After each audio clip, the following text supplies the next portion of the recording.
Riwruok makelo ratiro mar oganda motis ni Okoa Uchumi koro dwaro ni sirkal oket lela winjruok mane giketo gi kambi mar Adani kapok ne oma kambi no orag mar keyo teko stima e pacho kae.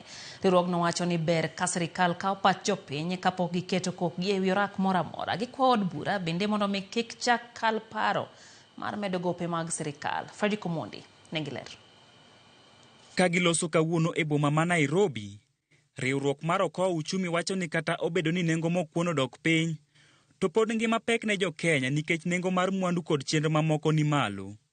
Giwacho ni nengo mar mauta pod ni malo e piny Kenya, kopim gi pinje ma oluore ka gidwaro ni sirkal odwok piny nengo no. The government has many times referred to the decline in the price of unga, and also, of course, fuel prices have come down globally and similarly for Kenya, but the palm prices in Kenya remain high compared to other countries within the region. At the heart of reducing the cost of living is the need to reduce the cost of fuel, which remains the highest in the region, and a rethink of the continued and recent increase of the petroleum levy. Okoa Uchumi dwaro ni sirkal ochiw ler e wi lal ma Jokenya oyudo bang' ng'eto mar orag mane omi kambi mar Adani mondo ota chenro mag ket trako mar keyo teko sitima kod chenro mag bero paw ndeke ma JKIA.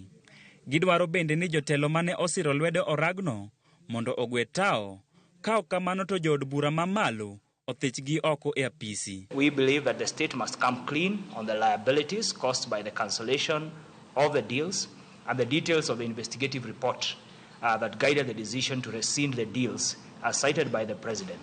Such a report must also be made public, and action is taken against any Kenyan official found culpable of corrupt practices in the deals. We call for the stepping aside of all senior state and public officials who are involved in the contracting and defending of the Adani deals immediately.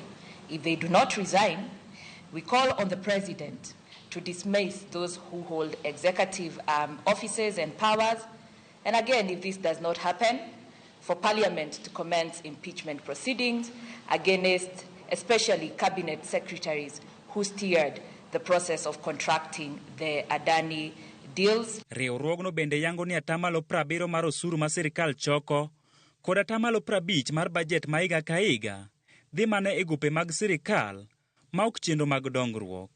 Gidhi nyime ka giwacho ni gin gi nonro mowuok kuom jolony e weche mag uchumi ni gowi ma piny Kenya ni godo ohewo mwandu duto mag piny owacho. Approximately over 70% of the nation's tax revenues and almost 50% of our budget are allocated to servicing debt, far outpacing the aggregate funding allocations to all critical services in health, in education, in social protection. We have received reports by other experts that our GDP could be well below 10 trillion.